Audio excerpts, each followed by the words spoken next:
Allez, c'est parti. On va commencer à réaliser notre toute première page web en langage PHP. Vous allez voir que le code en langage PHP s'écrit en fait au milieu du code HTML que vous connaissez déjà. En fait, on va mixer des balises en langage HTML avec des nouvelles balises en langage PHP que nous allons découvrir. Qu'est-ce qu'on va faire dans ce premier chapitre? Eh bien, ce ne sera pas forcément extraordinaire. On va écrire du texte sur notre page web, mais cette fois en langage PHP. Ça ne fera pas beaucoup de différence avec le langage HTML. Vous allez me dire, ça ne sert a priori à rien de plus, mais faites-moi confiance. Dès le prochain chapitre, on pourra commencer à faire de nouvelles choses intéressantes qu'on ne pouvait pas faire en HTML. Parfait. On va pouvoir commencer maintenant à créer notre toute première page web en PHP. Alors pour commencer, j'ai ouvert un éditeur de texte, ici qui s'appelle Sublime Text, mais vous pouvez avoir bien sûr n'importe quel autre éditeur de texte, comme Notepad++ si vous voulez, le principe est exactement le même. Ce que j'aimerais qu'on commence par faire, déjà, c'est par s'habituer à l'environnement avec un serveur web. Donc on va partir sur quelque chose qu'on connaît, c'est-à-dire une page HTML. Ici, je vous propose un peu de code en langage HTML. C'est du code que normalement vous connaissez déjà. Des balises HTML, des paragraphes, des titres, des listes à puces, etc. Il n'y a aucune nouveauté dans cette page HTML. Celle-ci, je l'ai enregistrée dans un sous-dossier du serveur web. Donc que vous ayez installé WAMP ou MAMP, l'adresse du serveur web peut un peu changer, mais vous allez retrouver directement dans votre explorateur, ici dans le Finder sur Mac, l'explorateur sur Windows, le fichier test.html, qu'ici j'ai mis dans un dossier cours PHP qui est lui-même dans un dossier 3W. Si je regarde les paramètres ici de MAMP, dans les préférences, on m'indique voilà, que l'adresse de base des documents du serveur web se trouve dans ici ce dossier-là. Donc moi, c'est dans un sous-dossier www/cours.php/test.html. Donc pour y accéder, je vais devoir aller dans mon navigateur web sur l'adresse localhost, ça veut dire sur ma machine, /cours.php/test.html, qui est le fichier que je viens d'enregistrer ici. Et je devrais voir, voilà, ma page web en HTML. Donc là, jusque-là, rien de nouveau. Vous allez me dire, à la limite, c'était même plus simple avant parce qu'on pouvait ouvrir directement le fichier HTML dans le navigateur web et ça s'affichait directement sans avoir à passer par une adresse un peu compliquée comme ici.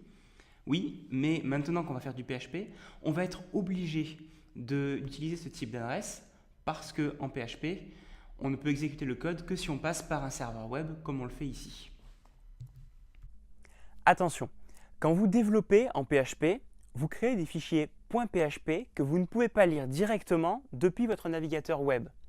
Il faut placer ces fichiers .php dans le dossier d'Apache 3W pour que Apache puisse lire, traduire et interpréter le code en langage PHP.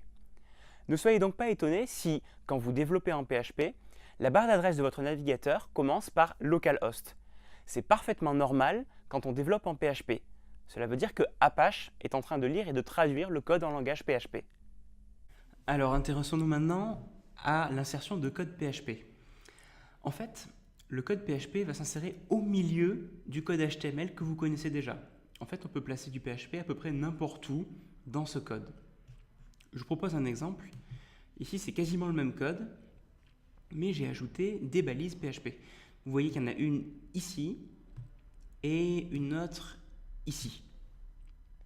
En fait, dans les deux cas, c'est une balise un peu spéciale. Ce n'est pas une balise HTML, c'est un code spécial qui indique que entre cet espace et cet espace, il y a du code en langage PHP.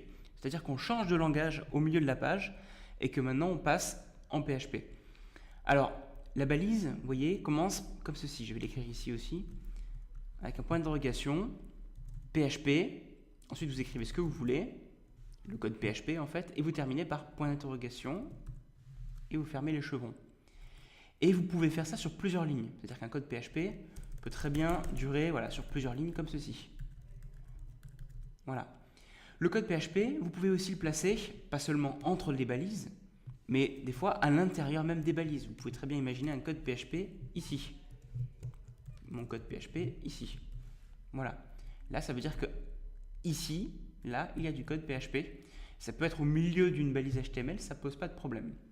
Alors le principe, c'est que le serveur web va traduire ce code PHP, cet emplacement là que j'ai surligné où il y a du code PHP, par une réponse, par un résultat qui va insérer au milieu du code HTML. Alors, je vais vous donner un exemple pour que ce soit un peu plus parlant. On va faire un code PHP très simple. On va enlever celui-ci.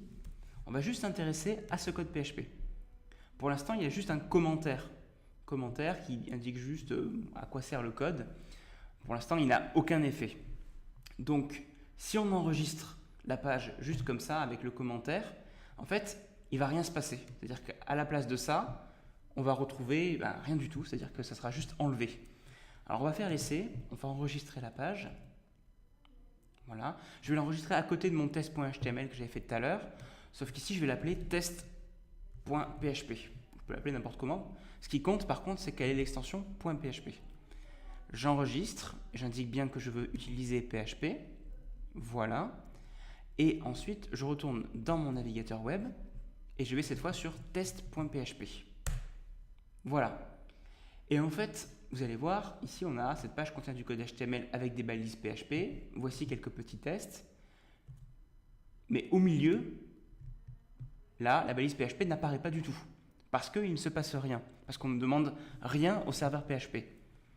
Maintenant, on va pouvoir rentrer un peu plus en détail. On va écrire notre première commande en PHP, qui est une commande très simple en fait. Elle demande à l'ordinateur d'afficher du texte à cet endroit.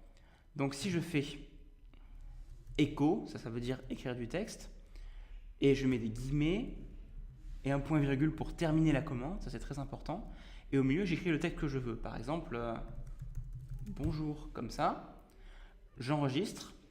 Et là, à la place de ce code PHP, il sera écrit juste bonjour, suivi de voici quelques petits tests. Alors, on essaie, on actualise la page. Et voilà, vous voyez, il y a écrit bonjour, suivi de voici quelques petits tests. Et si vous regardez le code HTML, là, je vais faire un clic droit, afficher le code source de la page, vous voyez qu'il n'y a plus de code PHP envoyé au navigateur, il y a juste le résultat du code PHP, c'est-à-dire le bonjour qu'on a demandé d'écrire. Si vous comparez à ce qu'on a écrit dans Sublime Text, voilà, là il est juste écrit maintenant bonjour. C'est le rôle du serveur web et de PHP en fait, de traduire le code qu'il y a en langage PHP par du texte ou même des balises HTML pour au final produire une page qui ne contient que du HTML. Mais l'intérêt de cette technique, parce qu'ici ça ne paraît pas encore évident, c'est que ce texte-là qui est écrit en PHP, on va pouvoir le faire changer dynamiquement. Par exemple, on va pouvoir écrire bonjour si c'est le jour ou bonsoir si c'est le soir, en fonction de l'heure, de la machine, du serveur. Et on peut faire beaucoup d'autres choses comme ça. On peut écrire par exemple bonjour Mathieu si vous vous appelez Mathieu, et ça va changer en fonction de la personne qui consulte votre page web. C'est là vraiment le gros intérêt du langage PHP.